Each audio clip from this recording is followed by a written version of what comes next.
For most of the 20th century, humanity has basked in its warm blue glow.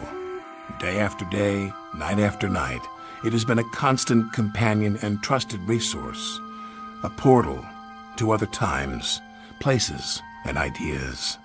From the very beginning, there were detractors: the mothers, the fathers, the teachers, the clergy, the press, the Amish, each uttering the same familiar phrase. TV will rot your brain. Rot your brain. Absolutely, TV will rot your brain. TV will rot your brain.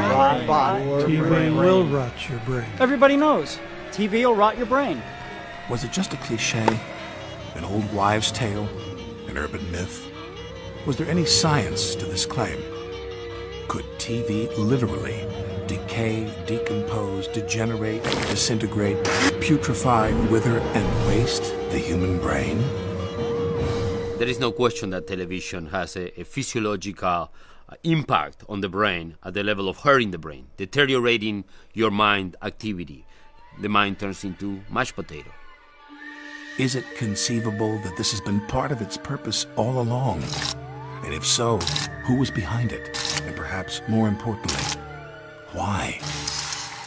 TV is a drug, right? It's crack. It's crystal meth squared, right? It's the worst thing in the world for your brain. And we've had it for 50 years, and it's pretty much kind of turned us into quasi-zombies. The question is, what for? Just to sell us products? I don't think so. There's something deeper in this project. Television as a plot to turn human gray matter into goo matter? On the surface, it seemed preposterous, the kind of far-flung conspiracy worthy of today's internet. But the clues were piling up long before, as far back as the very history of the medium itself. 3 television channels became 5. 5 became 13. 13 became 300. And finally, the birth of 24-hour cable TV. Hundreds of channels filled with relaxed standards programming. Around-the-clock TV paired with the perfect way to sleep in front of it. Could those flickering blue rays be tampering with brain tissue even as people slept? In 1977, Jerry Mander theorized on something called alpha waves, which is the type of brain activity induced onto the brain by television, and is the effect of emotionless mind, a mind that is turned passive to the point of total incapacity to think. Our children are going to grow up to be total mush-brained zombies. There's no hope for them. The content kept on coming and the channels kept growing. Many beamed directly from space, culminating in the phenomenon dubbed reality TV, a scriptless, plotless, pointless, thoughtless, relentless genre that dished up all the experiences humans missed while sitting on their couches. Their lives. And yet, no one cared. Why go to the exhausting effort of living a life when you could absorb one on TV? Unless, of course, it was all part of a vast conspiracy. Decades in the making. We've sort of submitted our judgment to the better judgment of television. Behind us is clearly a project of control and domination, which sooner or later will be revealed in the form of physical domination. Your parents were right, your teachers were right, even that creepy scoutmaster with the tight brown shorts was right. TV is slowly rotting your brain and turning it into a slimy, gooey, mushy blob of pudding, and there's nothing you can do about it. Once your brains are reduced to a cottage cheese like mush, we'll scoop them out with a melon bowler and gobble them right on up. Because we're aliens. That's kind of our thing. Could it be? Could every actor, director, producer, technician, boom mic operator, editor, makeup artist, PA, could everyone in this seemingly innocuous industry be playing a part in some sort of diabolical conspiracy? Absolutely. And there's nothing you can do about it. See?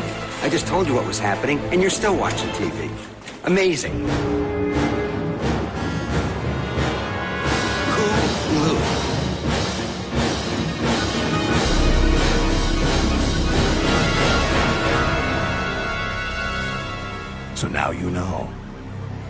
I'm Alec Baldwin. Enjoy the shows. What are we going to do about it? We're going to do nothing about it. We're powerless in front of the square box. We're powerless in front of the apparatus. And to be honest with you, I want to keep watching Biggest Loser. The media conglomerate Hulu clearly designed this series of commercials to poke fun at the effect Hollywood has upon its masses. Although they're intending it to be humorous, there is an amount of truth in every joke, otherwise it wouldn't be funny.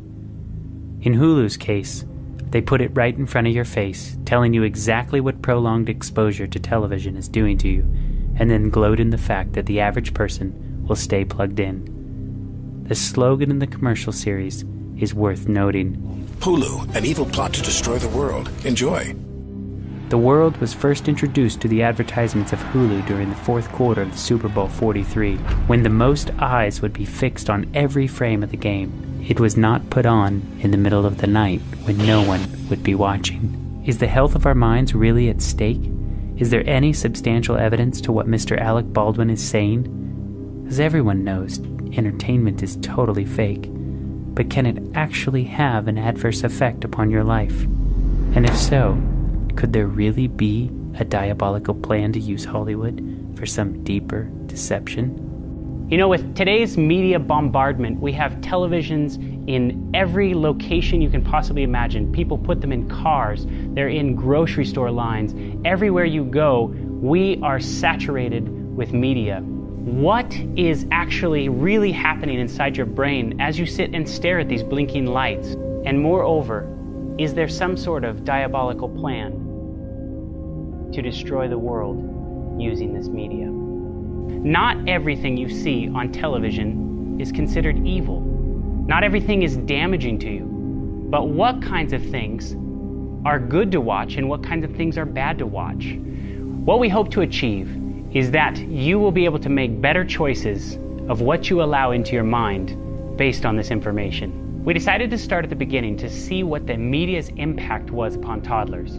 There are many studies bubbling to the surface why children should not watch television. Hi everyone. A new study found that 40% of 3-month-olds are regular TV watchers. Would you believe that 1/3 of all 3-year-olds in America have a TV in their bedrooms? No, I can't believe it. Yeah, it's kind of disturbing.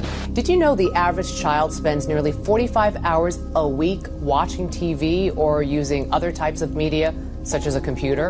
A report released today says this is having a negative impact on our children's health. By the time they're toddlers, 90% are tuning in. That may be good news for the founders of a 24/7 channel for babies, but guess what?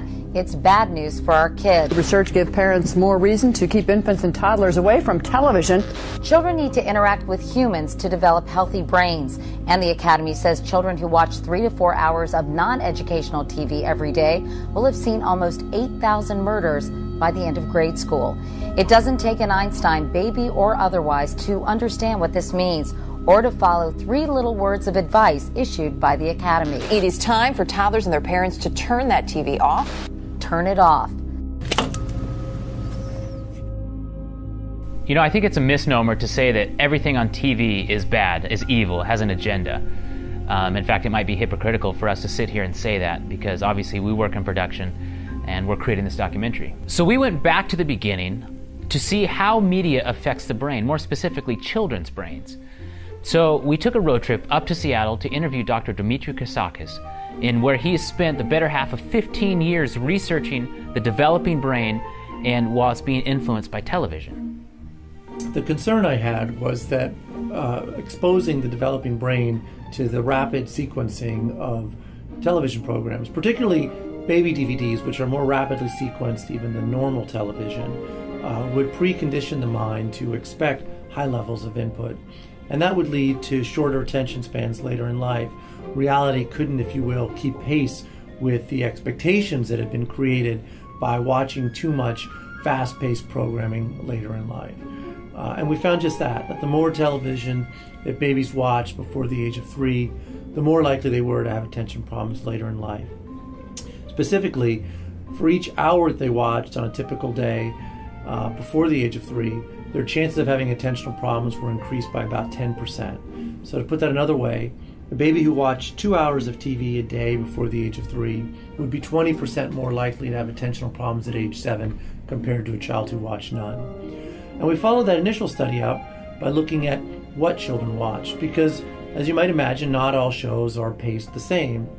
And if our hypothesis was right, then the more fast-paced programs they watched, the greater their risk would be of having attentional problems. And that's exactly what we found. The more fast-paced programs they watched, the higher their risk. Slow-paced programs, particularly those that took place in real time, didn't appear to increase the risk at all. So that was part of a series of early studies looking into what I call the overstimulation hypothesis, that you can overstimulate the developing brain. So our work has progressed now to developing a mouse model of this. And if you will, we have what in effect is mouse television, and we expose newborn mice to overstimulation. We have them watch television, which is to say we have lights flashing and sound piped into their cage for about 6 hours a day, starting at 10 days of life through their childhood. And then we test their cognitive and behavioral development. And then what we find is that the overstimulated mice have shorter attention spans, are greater risk takers, and have poorer cognitive development than the normally weird mice. Now, when we're talking about children and you're exposing, or children are exposed to this, what age range are we really talking about? I mean, is there a difference between, a 5-year-old, 6-year-old, or 7-year-old? In 1970, the average age at which children began to watch television regularly was 4 years of age. And today, it's closer to 4 months of age. And that rapid shift hasn't occurred so much over the last 40 years as it has over the last 15 years. There were no products that were aimed at children that young prior to about 15 years ago. So the advent of baby DVDs and all of their claims of making children smarter, more musical, more mathematical, have really successfully gotten parents to put their babies in front of the television. And because babies' brains are very much a work in progress, the effects of baby TV are very different than the effects of preschool television. And if we have a conversation about preschool television, you'll hear me say very, very different things. Because although I'm a firm believer that TV exposure before the age of 2 should really be minimized, after the age of 2, there are programs which, if used appropriately, don't pose any risk to children at all. In fact, have been shown in many studies to proffer benefit. At a TED conference, Dr. Christakis showed that not every media production that is labeled educational is necessarily beneficial. Which brings us to Baby Einstein. Now, many of you probably have not seen Baby Einstein, but I will show you a random 20-second clip from Baby Einstein Day on the Farm, and here it is.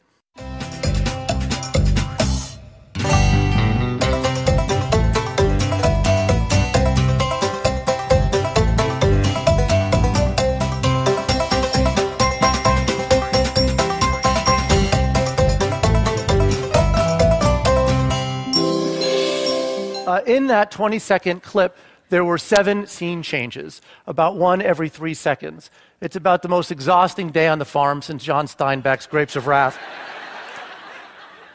And of course, it's nothing like being on a real farm, right? Adults watching this find it discombobulating because your mind is trying to make a coherent narrative out of this, and there is no coherent narrative. It jumps all over the place.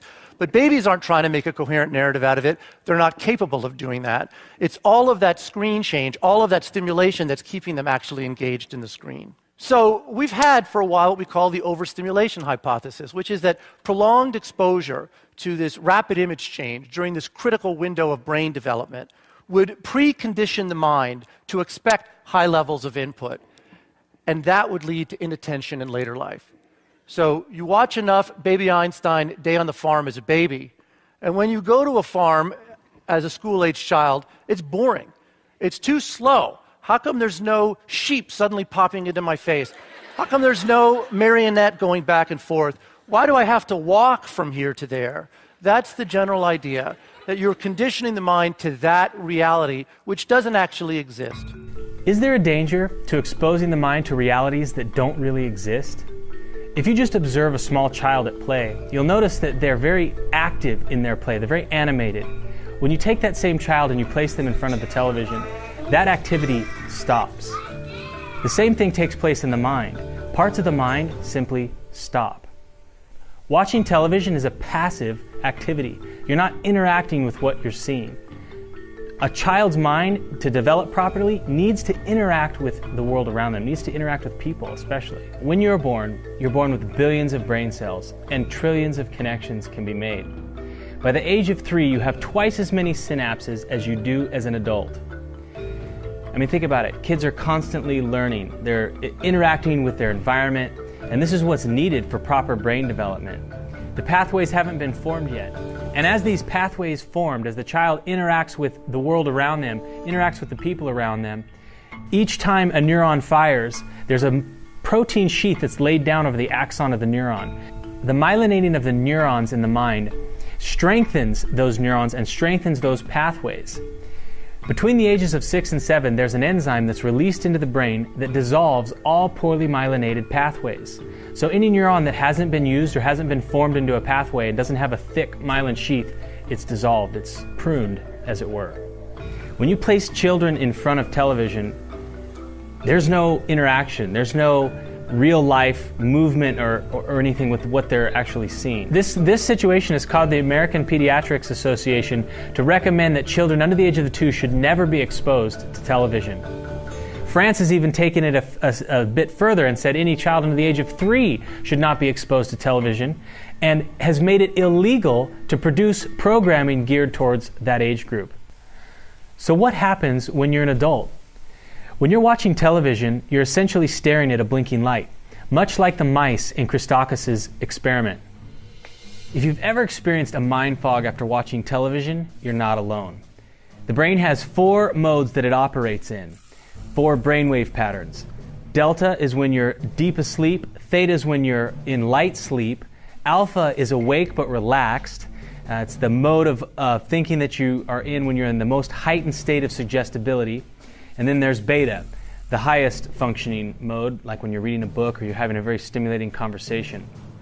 In 1969, Herbert Krugman did a study where he found that in less than 60 seconds, the human brain switched from beta brainwave patterns, those exhibited during logical thought, to alpha brainwave patterns. Alpha is not a bad brainwave pattern to be in, but when you're in that brainwave pattern a lot of the time, and if you look at the averages of how much people are watching television, this just leaves the mind unfocused and unable to concentrate. Researchers have said that watching television is similar to staring at a blank wall for several hours.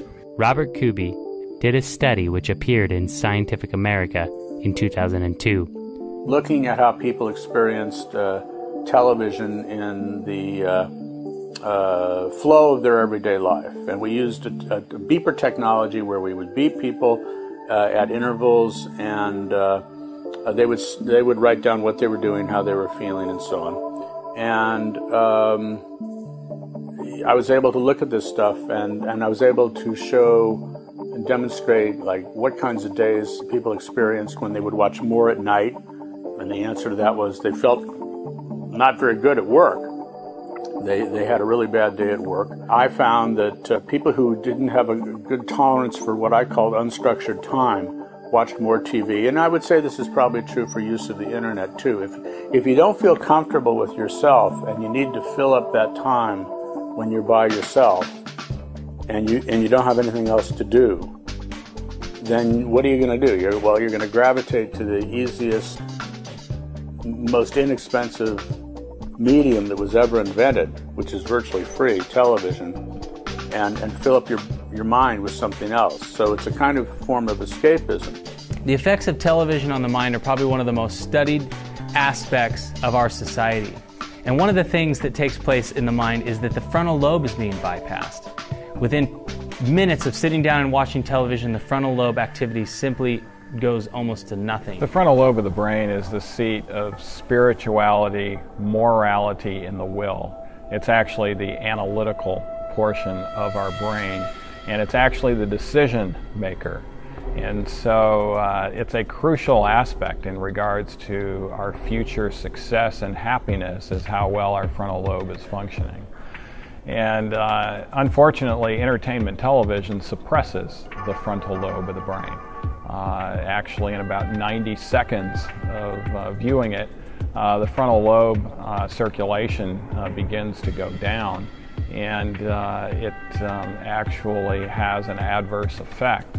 And the interesting thing is people watch entertainment television often due to the fact that they feel a little depressed or anxious, and it kind of calms them. But in reality, it's a very short-term fix, and it's going to complicate things in the long run.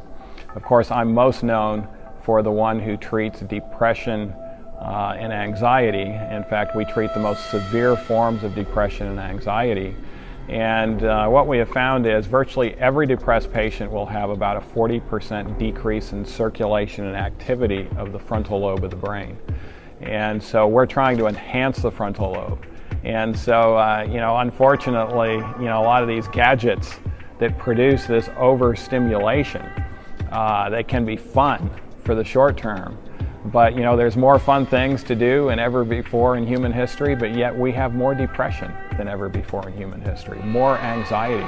Mental health problems are skyrocketing throughout the world, and the entertainment medium is one of the primary reasons why this is occurring.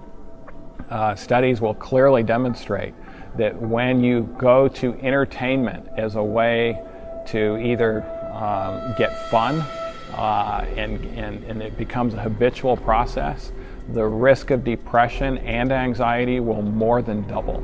So we decided to drive down to LA and to talk to a top neurologist and find out really what's happening with the frontal lobe when we watch television. Well, each hemisphere has a prefrontal cortex, and it is, depending on how you measure it, 30 to 33% of the human neocortex. It has many functions which are often discussed in terms of cognition as executive abilities. I like to summarize it by having a role that you'd expect from a chief executive officer of a corporation, making strategic decisions, monitoring the performance of those activities, making corrections en route, and so on. It's also the source of social behavior. It turns out that humans are particularly visual animals. A lot of the information that is required for relating to the environment is visual. And so a lot of the posterior part of the neocortex is devoted to complex visual processing beyond the primary visual cortex. So that I think of it as a gradual reconstruction. Well, what you see is not necessarily a carbon copy of reality. What you see is a gradual coding and reconstruction of the signal in neurologic terms. And in that process, a lot of interpretation goes on. So Dr. Mendez says that the frontal lobe is like our command center. It's like where we make all these executed decision-making processes. That our perception of reality is based upon what we basically take in through our visual cortex. Now, question, could you change someone's reality based on what you give them visually to watch?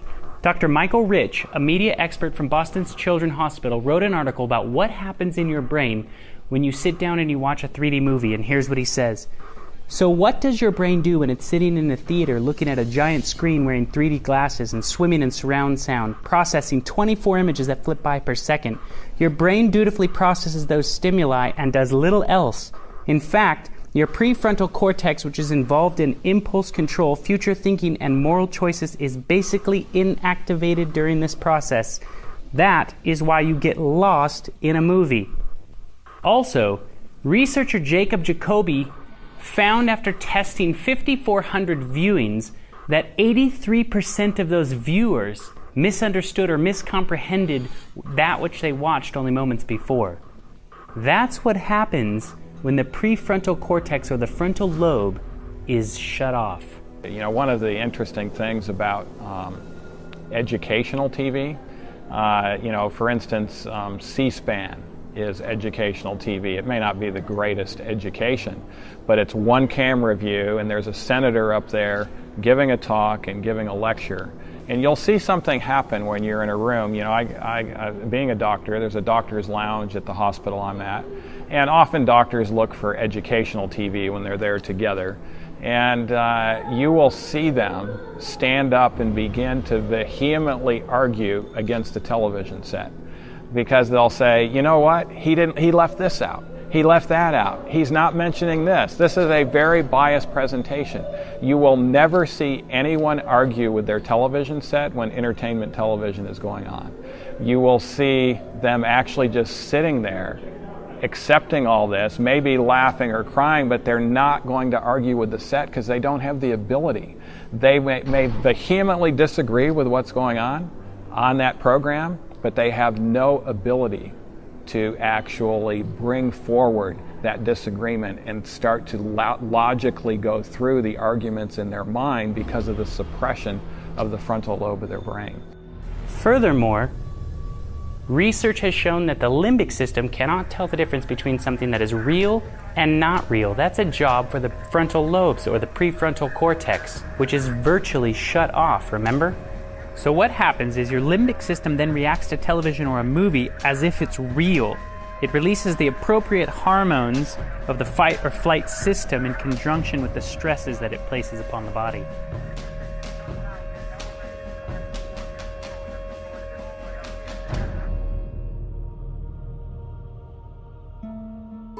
So the advertising industry knows full well what it's doing and how to most effectively sell their product to you. In fact, they spend billions of dollars every year to psychologically manipulate you into buying their product.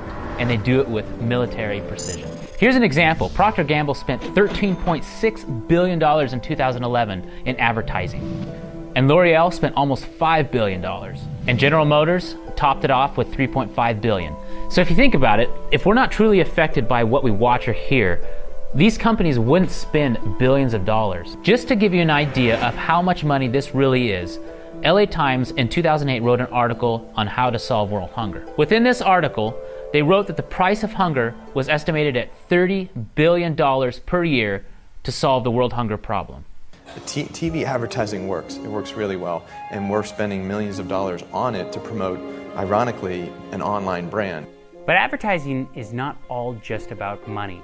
They're there to sell you a set of ideas with those products. You see, marketers understand something. They understand that the key to marketing is your emotional attachment. For us, the art of marketing is about creating emotional responses.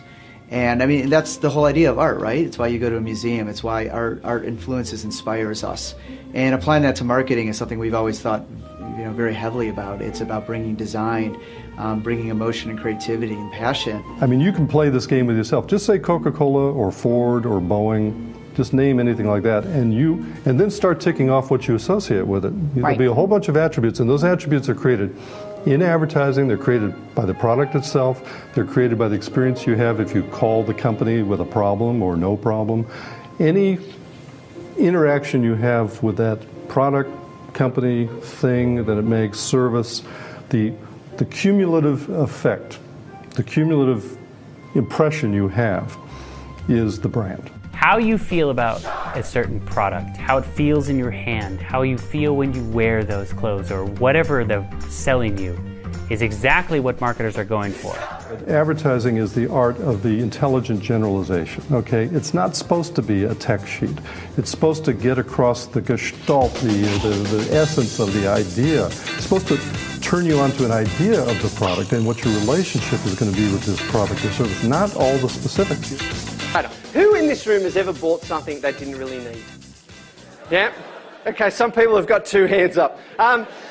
So you're standing in front of it, you're going, I don't need it, can't afford it, it's not practical, and you walk out with it. Why? Because of the emotion it makes you feel to buy it. My favourite business writer, and I'm sure some of you share this, is a guy called Tom Peters. Now, I was reading an interview he did with an executive from Harley Davidson. So he's interviewing their top executive. And he said halfway through the interview, yeah, but you just sell motorbikes. And the executive said, Tom, you have missed the point. He said, we don't sell motorbikes. And Tom Peters says, well, what do you sell? He said, we sell the ability for a 43-year-old accountant to dress in black leather, drive through a small country town and have people be afraid of him. He said, we sell an emotion. We sell a feeling. He said if you use logic to buy a motorbike, you'd buy a Japanese one because they're awesome. Notice the key word is feeling, your emotional attachment to them. How society became an emotionally driven market really began in the 1920s with Sigmund Freud's nephew, Edward Bernays. Eddie Bernays saw the way to sell product was not to sell it to your intellect, that you ought to buy an automobile, but that you will feel better about it if you have this automobile. I think he originated that idea, that they weren't just purchasing something, but they were engaging themselves emotionally or personally in the product or service. That it's not, you think you need a new piece of clothing, but you'll feel better with the piece of clothing. That was his contribution in a very real sense. We see it all over the place today, but I think he originated the idea of the emotional connect to a product or service. He was almost single-handedly responsible for the way our modern society shifted from a needs-based society to a wants-based society. He took his uncle's writings about human desire and applied them to the masses. You see, at this time, American corporations enjoyed a massive boom in production because of the war, and goods poured off the production lines. But what they feared was a danger of overproduction. There would be a point where people had enough goods and would simply stop buying. Goods had been marketed to the masses on the basis of need and function. Things like shoes, stockings, and cars were promoted in functionable terms for their durability. What the corporations realized they had to do was to transform the way that the majority of Americans thought about the products.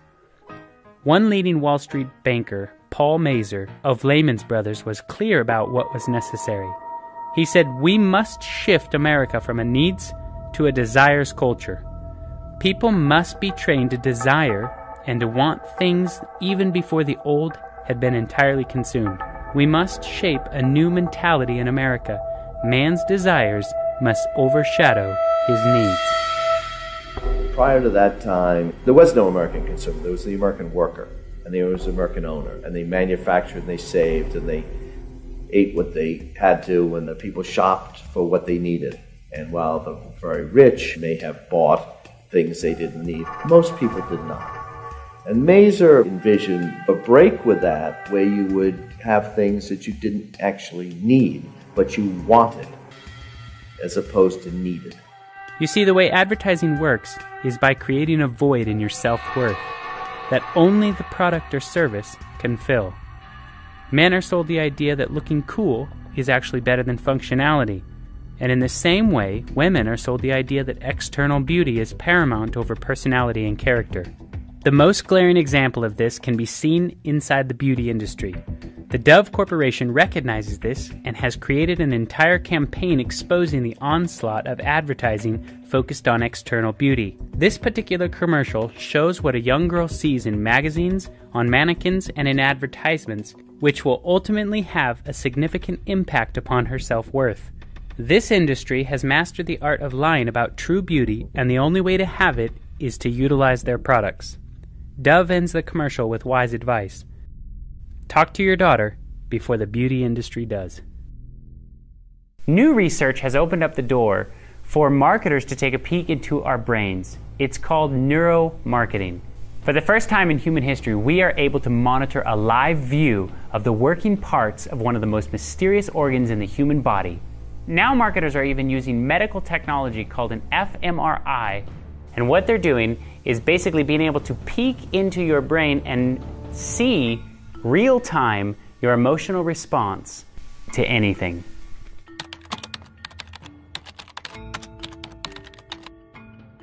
Canadian scientists are part of a great exploration, accessing parts of the brain never before reached, investigating what motivates behavior. In her first piece tonight, our health reporter Kelly Crow introduces us to a branch of advertising born out of this emerging research, one that is raising alarm bells.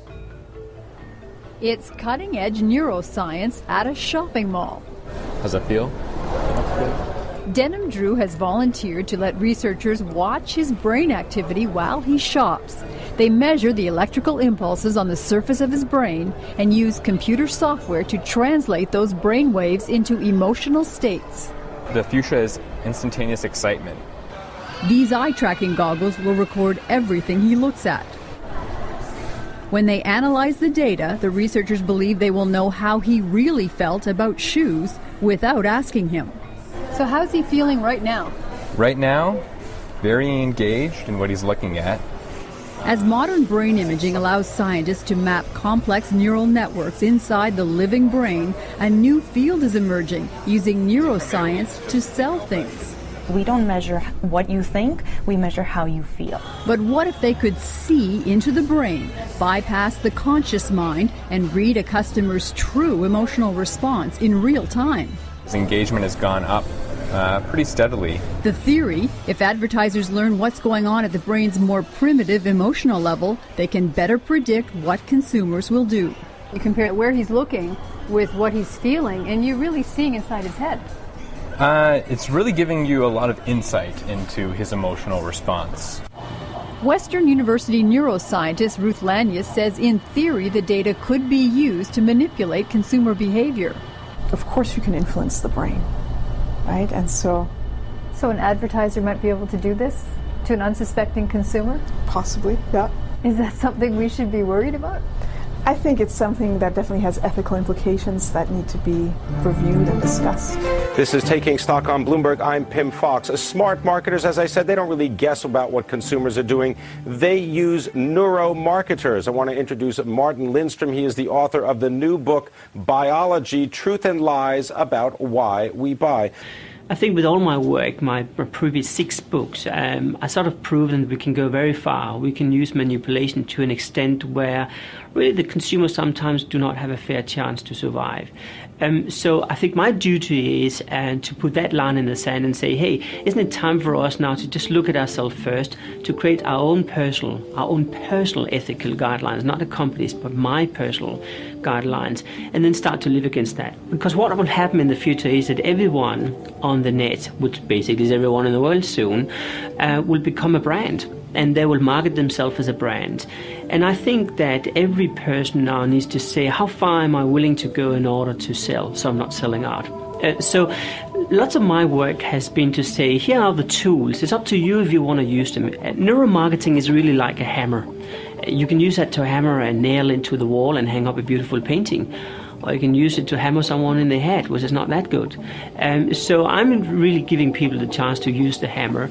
Then I'm, in my last book, talking a lot about how far some companies are going, which in my opinion going far too far, if you could say that. Some marketers go to great lengths to manipulate consumers, such as what Ryan Holiday did to promote the movie I Hope They Serve Beer in Hell. I've manufactured controversies, done stunts, planted fake stories. So for Tucker, one of the big things we did was, it was a movie primarily for young adult males. There are obviously people who don't like those types of movies, so instead of sitting back and saying, okay, we're not going to be able to reach those people, they're a non-entity in this campaign, we thought, like, how can we get those people to denounce the movie and talk about it and spread the word about it in a way that makes young adult males want to go see whatever they're saying that they shouldn't go see. And so part of the campaign involved buying really controversial, deliberately provocative billboards that I went out and vandalized and then leaked photos of to blogs. Real protests generated from my fake stunt, to the degree of which the Washington Post and Chicago Tribune both wrote editorials denouncing the movie. The city of Chicago banned our advertisements. Manipulation is a common tool for advertisers, but it's not the only trick that they use. Television commercials are not only key to the success of those products or services, but they're also highly entertaining. Understanding how television commercials work isn't terribly complicated, but if you look very closely, you can start to see some of these tricks that marketers use to sell you their products. Take, for instance, the absurd. Like in this Amico Auto Insurance Company. There's obviously no room for that many people to fit into that car, but what they're telling you... You wouldn't choose a car that didn't fit your needs. Turn on the car. Where's Liam? Is that if you choose any other insurance company, you are almost as absurd as trying to fit that many people in the car. The testimonial. Every day, thousands of people are choosing Advil. Here's one story. My name is Blaine. I use it, therefore you should use it. Then there's the fantasy. If you have this product, your dream will come true. You'll be the guy that gets the girl.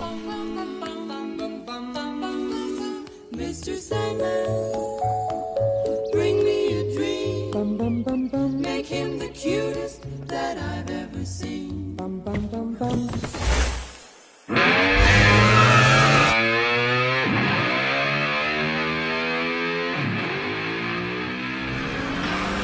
One of the most common tricks that they use is sex and humor. Why sex and humor? Why do they sell a car with a beautiful girl? Why do they make beer commercials to be so funny? Because everybody equates laughter with pleasure or sexuality with pleasure. Thanks for introducing us. Anything for a friend. Ooh, strong grip. Ow! So, you want to grab a bite somewhere? Here's fine. Oh no. Oh no. So they're pushing your pleasure buttons and then showing you their product. So we decided to look into this whole use of sexuality in marketing, and we came across a guy named Dr. Paul Zak, who's a neuroeconomist down in Southern California. We decided to pay him a visit. He spent the last decade of his life studying a hormone in your brain called oxytocin. It is the hormone that is released when a woman has just given birth to a baby, and it's what forms the bond between the mother and the child. Marketing researchers have looked into his research to see how can they release oxytocin in your brain when they show you these commercials. And we discovered that this hormone called oxytocin facilitates trust between strangers. Because when someone trusts you, your brain releases this and it motivates you to reciprocate, to be trustworthy. So this led us into a variety of studies where we both measured and manipulated oxytocin in the human brain to figure out why we had so much trust between strangers. So since we've done that, we started looking at trust in other things, like in people you don't know, politicians, the government, advertisers. So for advertising, we asked this question, which is, why are there puppies in toilet paper commercials? Puppies don't use toilet paper, they have nothing to do with toilet paper. Unless you're really out of toilet paper, you might use the puppy. So what's going on with that? So we all know intuitively that advertisers want to grab our emotions. They want to engage us in this product. They want us to trust them, to trust this product. So we started thinking that maybe this has something to do with oxytocin. So let me describe an experiment we ran to test that. So we had an experiment where we had people view public service advertisements, like don't drive drunk, here's what can happen to you. And we put half the people in the experiment on oxytocin and half on placebo. So we can infuse oxytocin into your brain through your nose, and actually will get into your brain. What we found is that when oxytocin was raised, that is when you're in this trusting state, this empathic state, people did say they cared about the people in the commercials more. And more tellingly to me, when we gave them an option to donate money to these different causes, people on oxytocin donated more of their own money that they earned for this experiment to these particular causes. So it seems like advertisers have figured out how to get our brains to release oxytocin and make us trust, want, identify with their project. Things like during a wedding, we measured oxytocin during wedding vows recently, and the bride had a 28% increase in her oxytocin, the groom had an increase, family members had an increase. So we have this chemical that below our conscious awareness is bonding us together as a human family. And so it plays on a variety of the things that we see on TV and the movies. So an example of that is we developed a 100-second video of a father and his son who's 4 years old who has terminal brain cancer. And this video is extraordinarily compelling. If you don't cry when you see it, you're not a human being. We found a 47% increase on average in oxytocin levels from people who would just watch that movie. And then we gave them an option to earn some money. And they could earn money either by keeping it for themselves or by offering it to another person to share it with them. And people who were empathically engaged, who had high oxytocin, in fact shared much more money with a stranger. So all of a sudden, in a real tangible way, once we are engaged by this chemical, we are reaching out, and we're reaching out with our wallets. It's common knowledge that people are able to memorize things better by the use of music. That's why young preschoolers are encouraged to learn their ABCs by singing a song. At the end of a lot of these commercials, you hear a ding or a dong. You are now free to move about the country. They use little songs and jingles to get you to remember their products. Television commercials have mastered the art of hypnotic induction. And there's all kinds of examples of them poking fun at the use of using hypnosis. Time to retrain your brain. Retrain your brain. All the phones you want. Get 1 or 8. 4G LTE. Unlimited. It's time. It's time to switch to Virgin Mobile. Virgin Mobile. So we decided to go and visit a couple clinical hypnotherapists and see what happens inside your brain while being hypnotized. It's a real simplistic form of what NLP is, what hypnosis is. Initially, hypnosis was called monoideism by James Braid, which means one idea. Get it down to one idea so you have leverage. And that's what we're doing. We'll find out these anchor points with people, whether it's the feeling that we can change or it's the images in your head. Same thing with NLP. You basically learn about how the senses take in information, which they do. All 5 senses take information, and then we do a process that's called distorting, deleting, and generalizing that information. So what we see is actually what our brain is interpreting in the back of our head, in our cortex, visual cortex, and that shifts and changes. George Miller back in the 50s did some testing with how much information we can take in consciously and hold at one time. And I'll give you a guess, a phone number is approximately the digits. They call it 7 plus or minus 2 bits of information that you can hold on to at one time. So if you start going into a telephone number, but then going into the area code, sometimes you'll stutter a little bit because you've got now new bits of information. People say it varies. But then the unconscious mind, the part that takes care of if you get a cut, that you don't have to think about, it heals up by itself, that grows hair, that grows fingernails, that blinks your eyes, that gets you to swallow. Those are all unconscious processes. So there's something taking in millions, if not billions, of bits of information and making them into information to make your body move, to make it breathe, to heal, to put you to sleep. Try to stay awake too long. Sooner or later, your body's going to take over and make you go to sleep. Try not to swallow for too long. Your body's going to make you swallow. So we have a conscious crossover where we can adjust these things and play with them. But ultimately, because of safety and us staying alive and our body wanting us to stay alive, these other safety factors take over, even though we want to do it. So what they'll do with hypnosis, and this is where people become susceptible to it, is they'll overwhelm you with information. So you look at a commercial and you see all this information that comes all in at one time. And you see this goofy stuff and you go like, what is going on there? So what you've just done now is go into a questioning part of your mind. You've got a ton of new information and you're trying to figure out what it is. So they want to get you into an emotion. You think about the commercial. Does the commercial get you an emotion? Not really. They rely on the TV show to get you into the emotion. The cliffhanger, they go right to break. And you go, oh, wow, I can't wait. It's going to be over. The commercial comes on. You're in state. Pavlov's dog, remember, ringing the bell, the dog salivating. And then all of a sudden, they got this new information that comes in. And the information is meant to get you into using that state that you're now in, that curiosity, that cliffhanger, that anxiety, so to speak, of what's going to happen next, and associate their product with it. So it's an easy thing to slip into trance. People do it on their own lots of times. Like if they're driving a route that's real routine for them to do, easy time to go into trance. Or even more so if they're listening to music, like very rhythmic music, like rap music, which is actually almost dangerous to listen to for our young people because of the messages in it, and it's repeated in a hypnotic rhythm. Which brings me to the use of rap music in commercials. They mention me when they discussing what's next, 'cause it's all about the we getting the dough for show, we're moving on up, we're chromed up. The all-wheel drive Suzuki Kazashi. Upgrade your ride. It's also known as one of the most hypnotic forms of music and is used as background music to a lot of different commercials. The same thing applies to very rhythmic techno music. Remember, laughter releases endorphins and you think pleasurably about their product. Is that my wedding dress? It could be. Even in this wanting system, even the kind of MTV quick cut movies or films that are done on like for commercials now, that's really attention getting for the brain. It's just hard to look away. So all those techniques are using brain science, essentially, to suck you in. You look at commercials, you look at MTV, and the music videos, they're going 100 miles an hour. You can't get that. But let's go back to 7 plus or minus 2.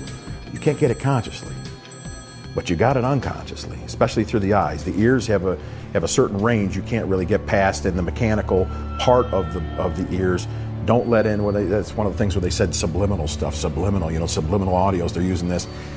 If the mechanism can't hear it, it can't hear it, but visually, you can see a lot, and the amount of information that's out there that gets in that we're not aware of. Foreground and background. It's rewarding. So your brain is set up so that new information is encoded as a reward, because new information might be valuable to you. More resources here, more mates here, fresh water. So you get information flow, you got to pay attention to that. So, we're acutely attuned to new information. So commercials are set up as new information. And they do provide some information, right? It's just not unbiased information. Yeah, well, you got the Super Bowl. I mean, you think about the Super Bowl, they're paying how much? $3.8 million, maybe more, for a commercial. So people are in a state. A lot of people are betting money. They're gambling. We're not only just getting into emotions, we're going into the thinking centers of the brain. When you get into that anxiety and that you're running that, you get into the lower parts, the reptilian or the mammalian, the squirrel brain, as they call it. You're not into the higher cortex making decisions. So that's the game that we're playing with advertisers. That's the game we're playing with television, is to get people into and keep them into the lower brain centers, because they're much more easily controlled. If you're measuring brain waves, the alpha state, we're in beta right now, the alpha state, which is what you want, well, you're not in a trance in any of those other last 2 states, only in the alpha.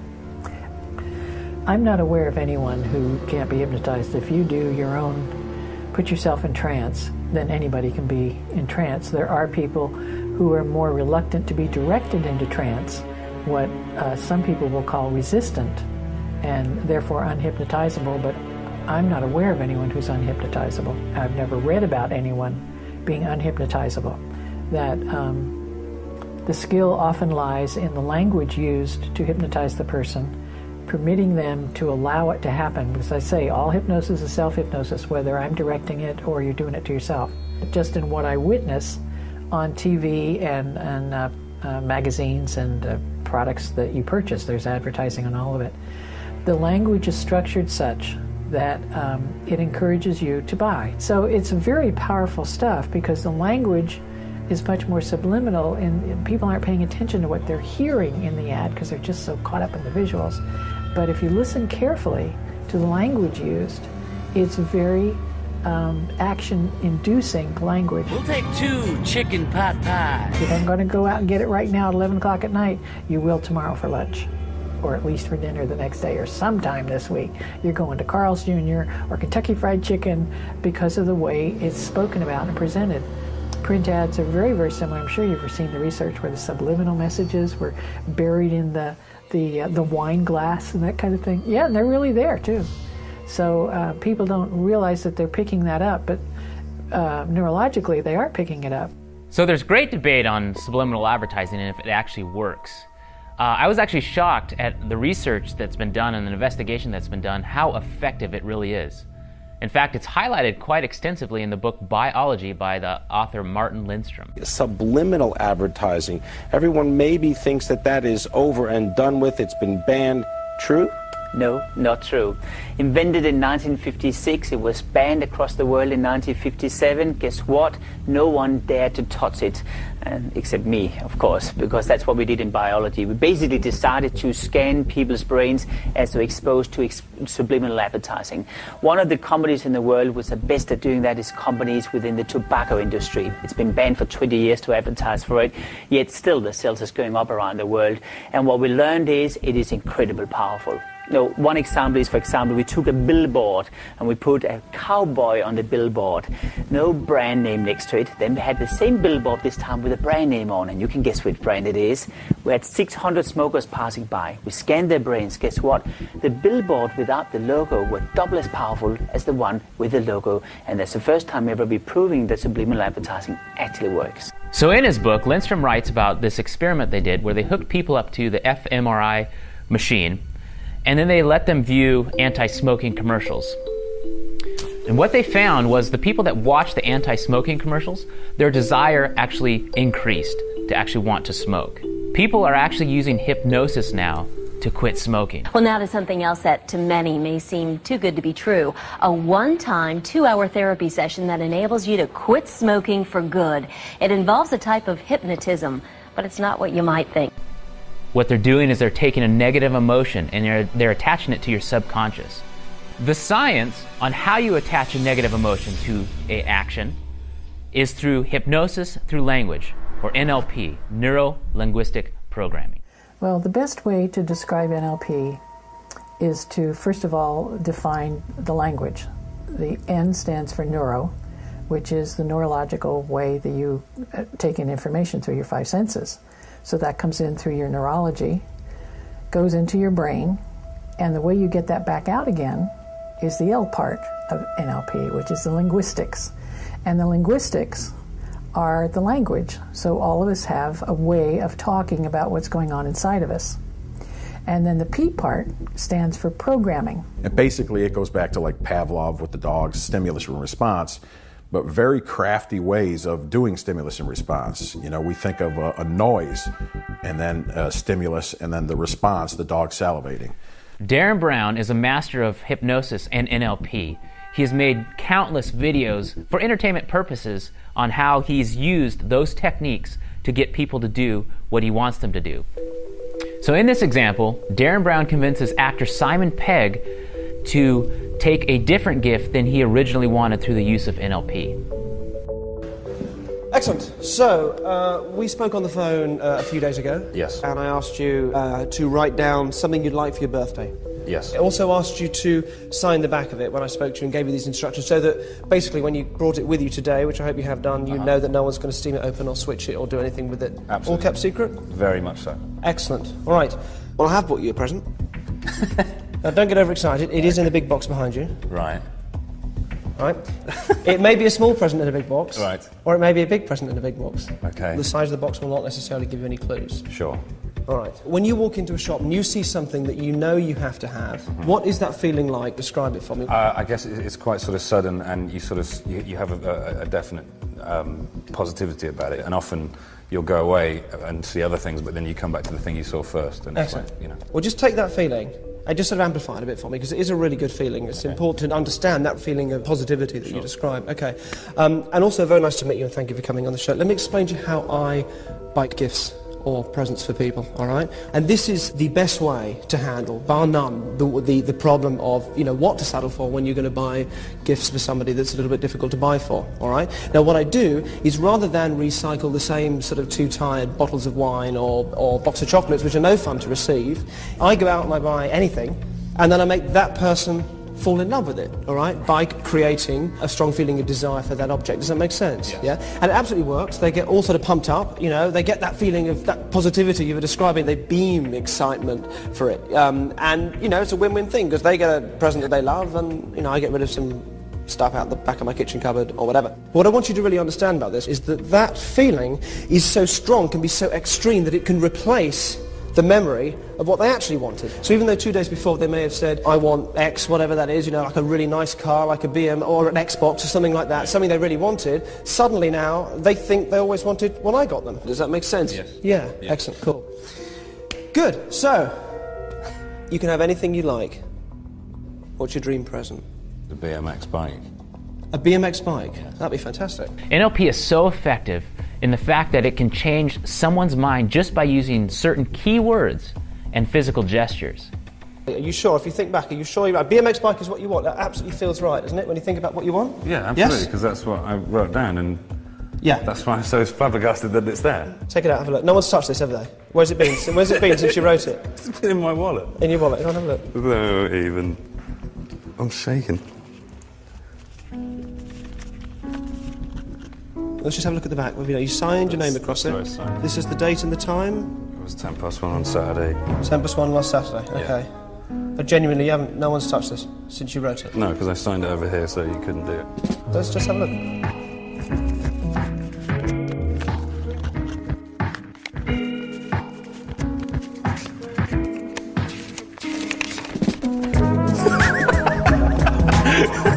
What's that? jacket. Leather jacket. Did you want leather jacket? No, I wanted to be a Max. So why did you write leather jacket? I didn't. You didn't write leather jacket? That's your handwriting, That's isn't my it? handwriting as well. This is what you want, This is what I want, yeah. Right, any idea why you wrote that? No. That gives you that feeling of Yes. spontaneous positivity. That, yes? Not this, you don't want that, No. that's useless to you. Absolutely. So you're happy with your present? As am I. Congratulations and happy birthday again. If there's some kind of thing going on that you know, I can work out logically, I'm going to play along and... but I'm stunned. That's definitely my right, and that's my J, and I've got no need for a leather jacket, and I don't know what's going on. Our brains work much like a computer. You can actually override the operating system and reprogram the brain. That's how powerful it is, and this is scientific fact. Hypnosis is as powerful as a drug. People have used it to stop smoking, to lose weight, to have pain-free childbirth, simply by strongly suggesting to the mind that you will not feel pain, that you'll feel a negative emotion when you pick up a cigarette. It's basically attaching some sort of emotion subconsciously to either an action or, in the advertising industry's perspective, a product. Just as Simon Pegg forgot what he originally wanted, watch in this next clip how Darren Brown gets a group of people to forget the movie they just watched by using subliminal persuasion. Can I have a look at where it says forget the film over the girl with the rose in her hair? I think that's a frame too long. Can we get that down to one frame? Let's see how that works. This is the Genesis Cinema in East London, which kindly agreed to include our ad amongst the trailers for a screening of Ocean's 12, a carefully chosen film which, if the ad works, the audience will not be able to remember. Not a bad thing.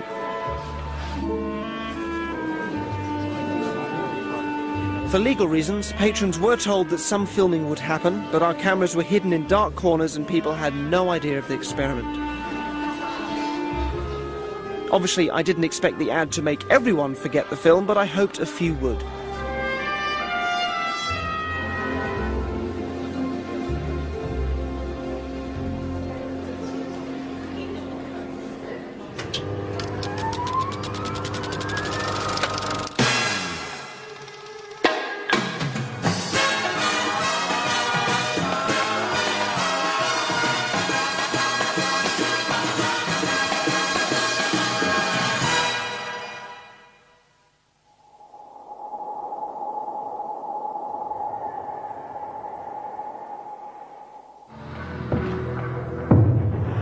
I know what's happened. I just can't think of when. Our cinema audience has now watched the film after absorbing my special ad. We stopped them on their way out to see what they could remember. Why don't you tell me about the film you just saw?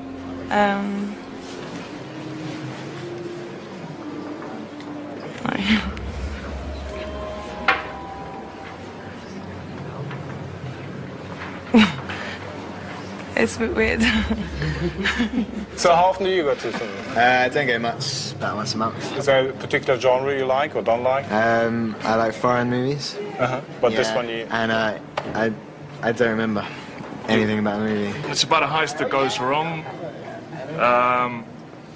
And then it comes together because the guy's got a contact with his mother. If I try to picture the actual scene, I see like a sieve. It's going to sound even worse, like just a sieve.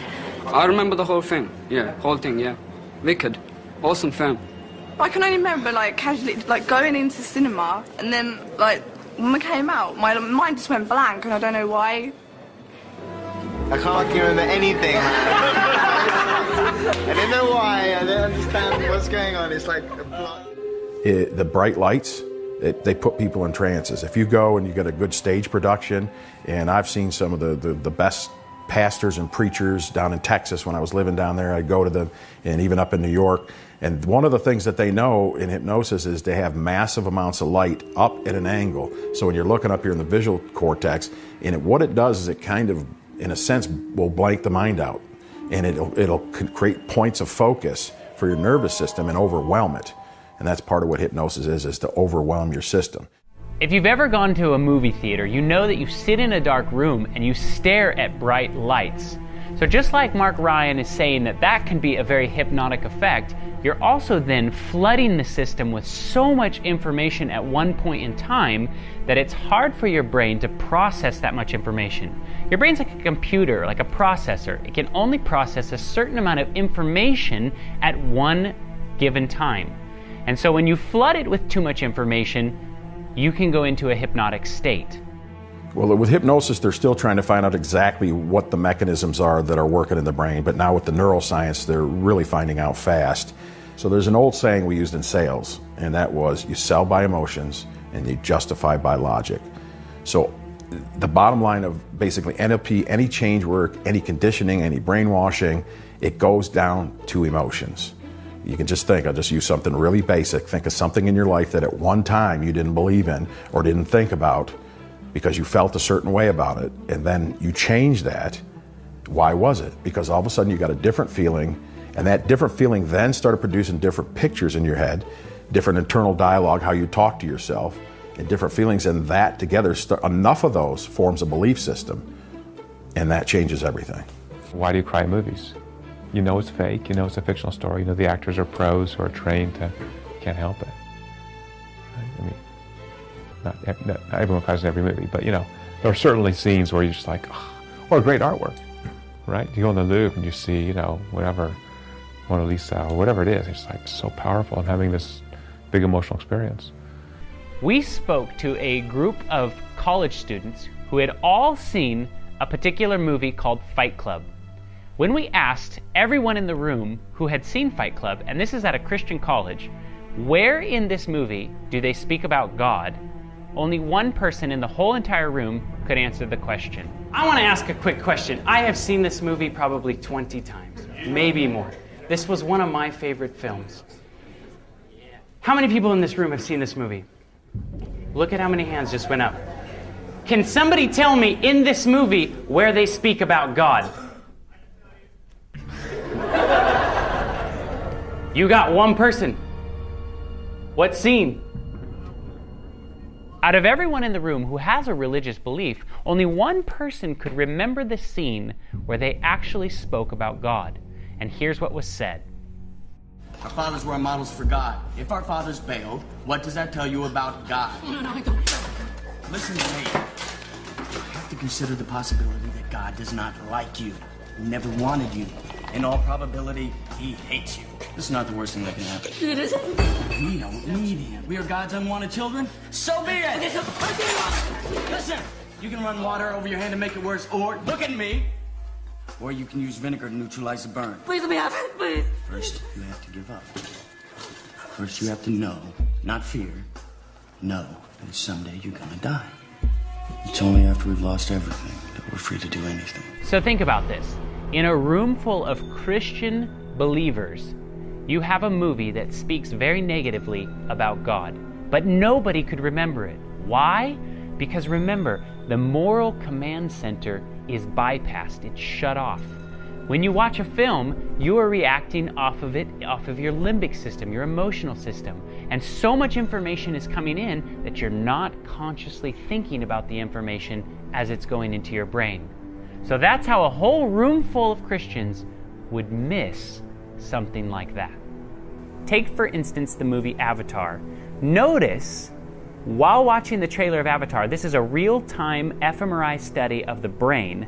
Look at how the frontal lobe activity is virtually shut off, and most of the activity is off the visual cortex or the limbic system in the rear of the brain. Just like marketers are starting to use fMRI brain scans to sell you their products, Hollywood is using fMRI brain scans to make better and better films that have a better emotional response. Recently, neuromarketing has shifted into neurocinema. Hollywood executives have commissioned neuroscientist Stephen Kortz at the California Institute of Technology to improve movie trailers. Kortz is best known for his discovery in the areas of the brain that are specifically associated with human anticipation and pleasure. Director Peter Katz is using fMRI technology to get a greater emotional response from his audience. With neurocinema technology, filmmakers can now look inside your mind to make better movies. I'm Peter Katz. I'm a film producer. Studios rely on people to accurately fill out questionnaires after a test screening. The problem is, it's difficult to remember specific details of a film and what you felt about each scene. We will scan the brain of our test subject, Bridget. She's going to watch my horror film Popsicle inside a fMRI machine to measure her fear. Bridget will watch 2 scenes in a Siemens 3T MRI.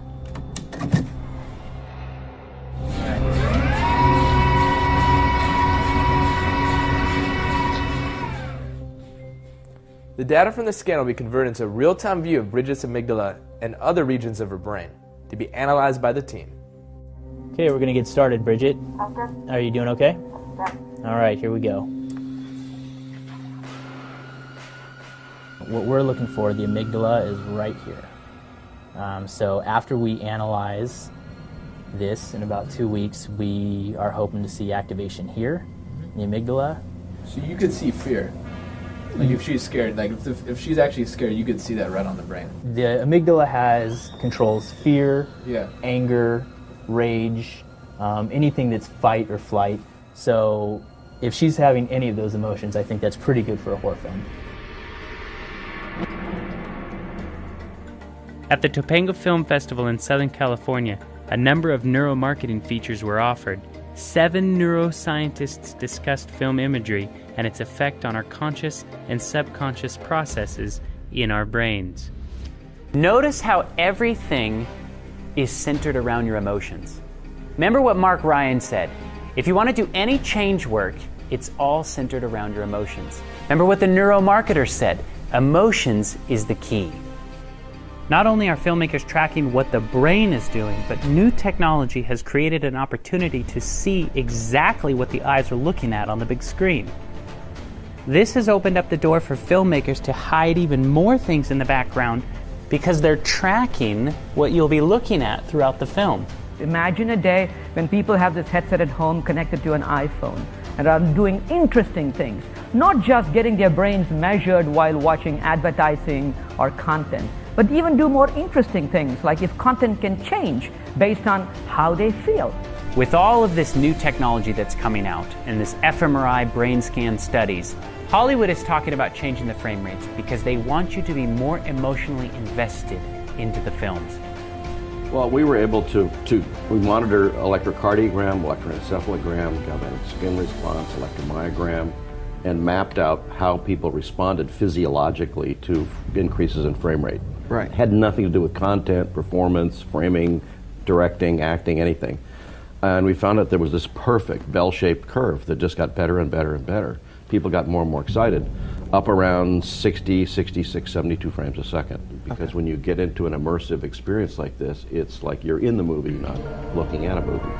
You become a participant in the movie like a theme park ride. Technology matters because it enables you, our valued customer, to live the dream that unfolds on this screen more intensely, exactly the way the director had in mind. Lately, we've seen some important new technologies emerge in cinema theaters, and today, we're about to take the next big step. Peter Jackson, James Cameron, and several other important filmmakers have decided to shoot their new projects in 48 frames per second. Now, what does this mean? Since the 1920s and still today, films are being projected at a speed of 24 frames per second. And that's perfect, until the camera moves. See how the image during the movement is blurred. This is why director Peter Jackson decided to shoot his new epic movie, The Hobbit, in a much faster 48 frames per second. This creates a hyper-realistic film experience for the audience. But the idea of real in cinema, as in, because Pandora... It's meaningless now. Exactly. The idea of what's real. We're experimenting right now with 30-foot Lamberts in 3D, which is unheard of, at 120 frames a second, which is unheard of. And the result is an experience that is so close to reality that it calls for a whole new cinematic language. Another trend that's happening is they're wanting to increase your experience at the theater. They came out with this whole new thing called D-box seats. It is called D-Box, and it's set to cause quite a sensation. It's being tried out at a theater in Hollywood. D-Box will open for the public on April 3rd. One thing that surprised me was how much the seat felt more than just like a ride at Disney. It felt like the whole thing was tuned into every part of your body when you were sitting there watching the movie. I really enjoyed how it made me feel like I was in the movie. You're actually in the movie. In the movie. As if I was in the scene myself. As cinematic technology advances with one purpose, to increase your emotional involvement, what if particular filmmakers were fully aware of how our minds work? Could they use hypnotic tactics to deliver a deeper message in a film? By changing the frame rates and the use of experience-enhancing technology such as the D-Box seats, could they be manipulating our emotions to mold our belief systems? If the content is tested and honed by fMRI studies to tailor the films for maximum effect, could this medium be used to implant ideas into our subconscious? After all, there must be a reason why they call it programming. Are movies using the same tactics of psychology and hypnosis in their storylines? If our minds are in alpha state and highly suggestible during a movie, what kinds of messages are we allowing into our subconscious? If someone could forget a film simply because it was suggested for them to do so, could someone develop negative feelings about God simply because it was suggested to them? Mark Ryan has taken notice of the use of hypnosis in certain films. Now let's talk about something really, really important here, and that's the conscious, what we call the critical factor, those 7 plus or minus 2 pieces of information. The critical factor is what you were taught as a child growing up when you said, don't run out into the road. You want them to stay in the driveway, look both ways before they go across the street. So you've got all this stuff set up by your parents, by your teachers, by your community to protect you, to make you safe. And what we're looking for in hypnosis, what TV, what commercials are looking to do is to interrupt that process. They want you to get past the critical factor is what it's called. Yeah, in the movie Inception, they used a lot of time distortion. Time distortion in hypnosis and NLP is huge. Again, people can follow time for so long, the 7 plus or minus 2, before they lose it, and then they can't keep track of time. So back to television, back to the movies, when you start to have a belief change or you think it's a certain way and you say, hey, don't watch that or don't do that yourself, people go, nah. They have reasons, a whole bunch of them, just like with the shoe and stuff, of why they can't be hypnotized. So in a movie, like the Inception, when you're playing with time and you're playing with time distortion, now you can, and if you notice, they went to different levels of time. And that's what I was talking about in the video that you saw. They go to different levels of time, then they close it off. Now they got the cognitive dissonance, they get the memories. So they're not only taking the movie through it, they're taking you through it. I mean, I had to go back and search to remember about the old Chinese guy. I mean, you forget about him because they open a loop, they close a loop, they open another loop, multiple embedded loops. And then you'll have amnesia form. So what you want to do as a hypnotherapist when you're doing it on the positive side is to get people into those trance. Open so many of them. Don't close them. You open them. You open them on one side. You start to tell a story. You don't finish a story. You go into another story. You start telling a story. You don't finish a story. You go into another story.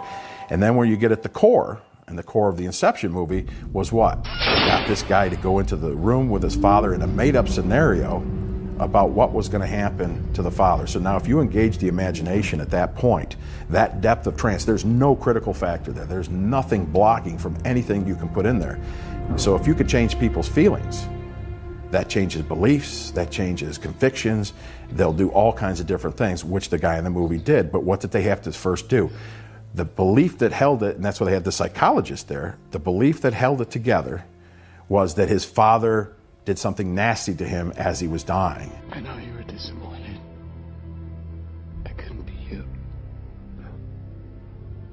No.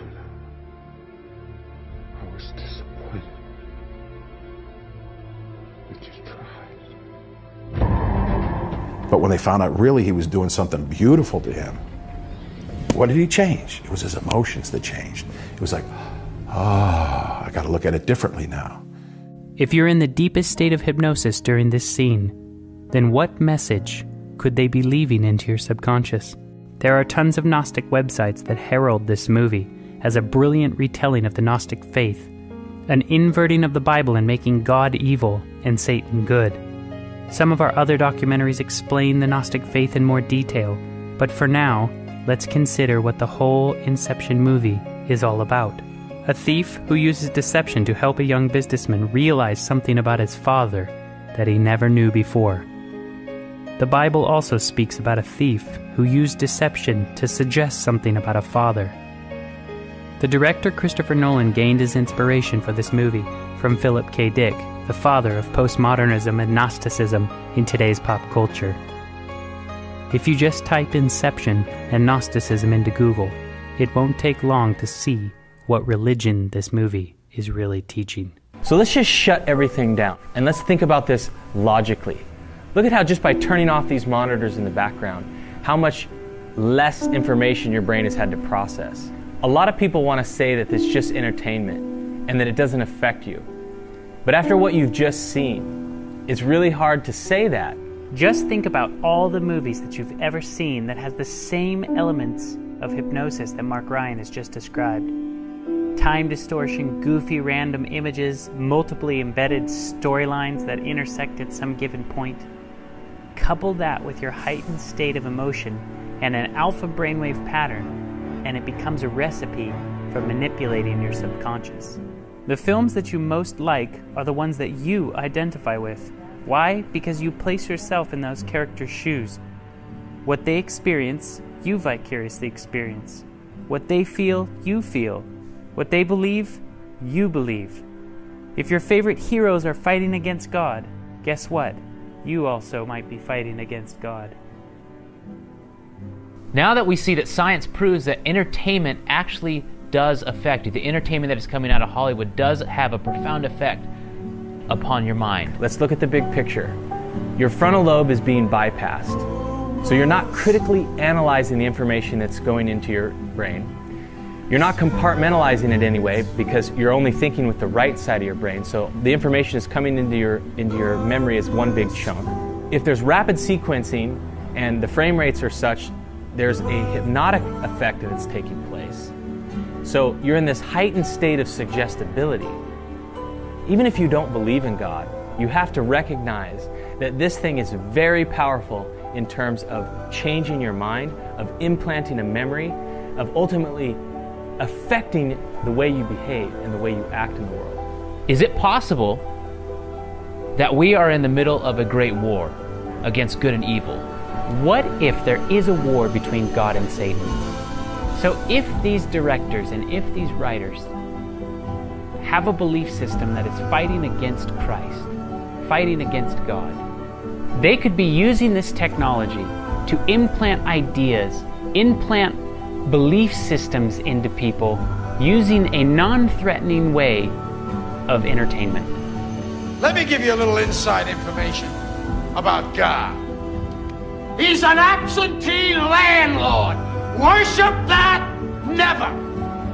Better to reign in hell than serve in heaven, is that it? Why not? If you could be either God's worst enemy or nothing, which would you choose? We're the middle children of history.